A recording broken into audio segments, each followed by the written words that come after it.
Welcome back to another episode of Discovercars, and today we are inside the Porsche Centre Canberra, which is a huge privilege, and I'm super excited to be here and get to show you guys what exactly a Porsche dealership looks like, or a Porsche Centre. If you have seen one, then we're just going to be looking at cars as well, so no stress about that. You join me inside the Porsche Panamera Sport Turismo e-hybrid. This is Porsche's brand new model. It's actually brand new in Australia.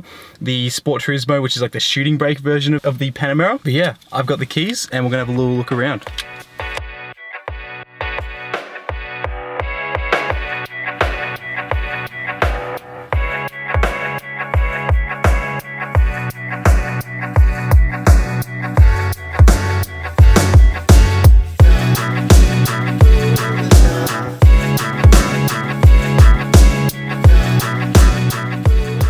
So jumping inside the driver's seat, different sort of driving position from the Abarth, a bit more sporty. You've essentially got your same layout as you would on like a 911, and the same 5 dials you've got there, with your tachometer right in the front, let you know how many revs you're doing, and then speed always comes second.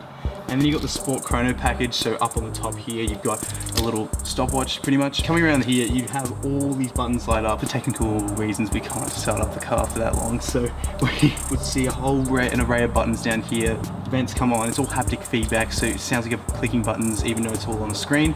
And don't even get me started how much you can go into the infotainment system. That thing goes on for ages, and it is like learning a new device, but it is wicked once you get a hang of it. Especially the vents in the middle, they just sort of disappear when you turn on and off the car. But other than that, you've also got the steering wheel inspired from a 918 Spider. So you've got your rolling wheels here for your multi-purpose turning volume up if you want to, or adjusting settings. And also down here is my favorite, which is the settings button. You go down here to change from e-hybrid mode, going down to sport, sport plus, etc. Being able to change it via dial and selecting. That'll just change throttle response and exhaust noise and all that sort of stuff. The same thing that would happen if you change any sport mode on the car. Got aluminium shift paddles. I'm a big fan of these ones. The early generation ones wasn't a fan of, because you had to push them in with your thumb and pull them in. It was a bit awkward doing that, but now they've gone back to the traditional left and right, up and down. It's fantastic. I'm a big fan of this car as interior. Shift lever as well. That's a standard shift lever. It's just that standard stay in the middle. Not following a shift pattern or anything like that. It's a beautiful place to be inside this car. It smells awesome. Smell like 1,000 dead cows. Okay, so squeezing in the back here. There's a 4-seater in this car, especially because you've got your 4-wheel drive drivetrain going through the middle. That is why you've got a 4-seater. The seats are nicely shaped. I mean, legroom's okay. This seat's been pushed back for filming, and I've still got a tiny little bit of legroom, but they've made sure that my legs be looked after because they've carved channels out through here. Also, I've got a sunroof up here, which is really nice. And also you've got your the same haptic stuff you got going on in the center console happening here. So when I press buttons back here, I'll still hear that same click feedback. Control your own climate controls and stuff like that. You've also got,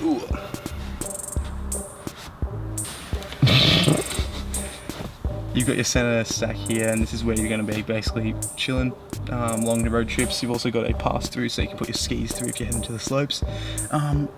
But yeah, it's still a nice place. It's an awesome place to be. I mean, if you've got, just sit back, relax, enjoy. Oh, the headrests are really nice and soft as well. They're really, oh yeah. Okay, leave me here, I'm saying.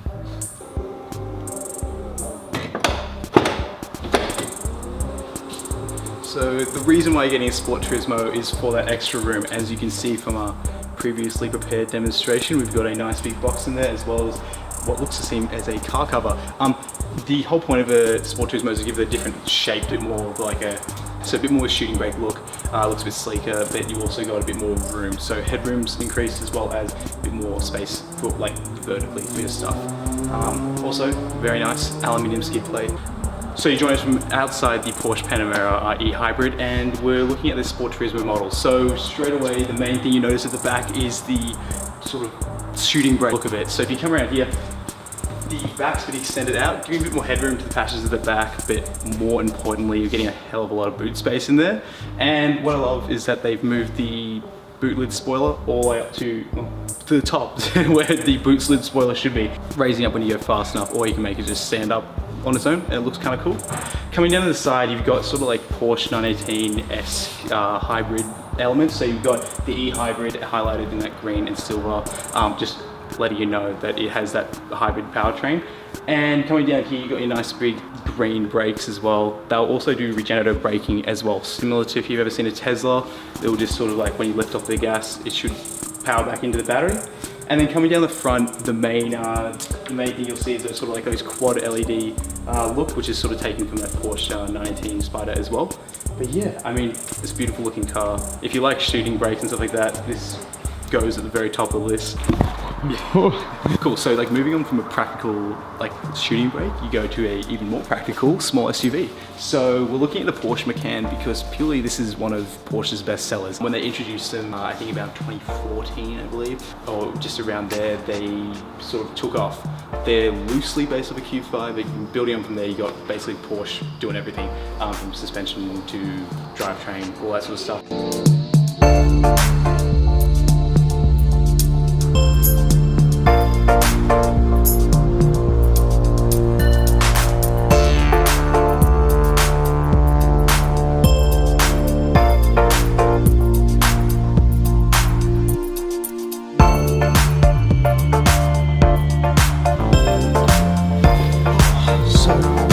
Inside the Macan, you can straight away see the mountain of buttons that are here. This is personally one of my favorite things because if you're big into like, you know, activating sport, turning traction control up all through buttons rather than through an infotainment system or one button off to the side, this is going to be your favorite place to be. It's a driver orientated interior. This is why I'm a little bit more of a fan than the Evoque. The Evoque's fantastic, don't get me wrong, Range Rover, but if you're big into driving and if you are going to be driving this car, you're going to want everything to be around you. So you want all your buttons at your fingertips where your hands are naturally going to fall. You've also got your steering wheel, which is loosely based off the 918 about this point, but it still carries its elements. So it's still the same rolling multifunction wheels that you saw with the 918. And also if you opt for a sport pack, I believe you can get the same sport selector as you can in the Panamera e-hybrid. So obviously, it's hard for you guys to judge what these sort of materials feel like through the screen, unless, no, let's not even go into unless there's no such thing.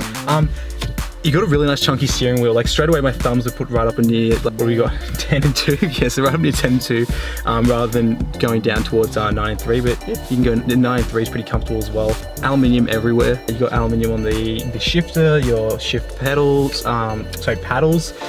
You've also got it on the door handles. Everything you touch is like really nice materials.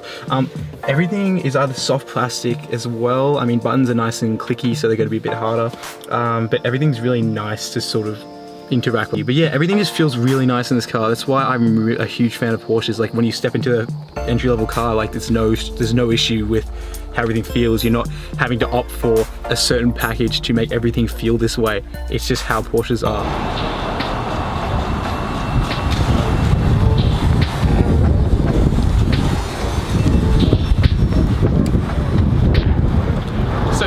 Porsche Centre Canberra. It's been a very quick overview. We were with limited time because of uni, but yeah, it's been a huge thank you and a huge shout out to Porsche Centre Canberra. They've been awesome. I hope you enjoyed that little drive-by as we got the Porsche e-hybrid heading out. But yeah, stay tuned for more content on the Stelvio as well, and make sure you subscribe to keep up to date with all our content that we're doing. But yeah, guys, thank you so much for your support, and I hope you guys enjoyed. It's been a quick overview, and we'll see you next time.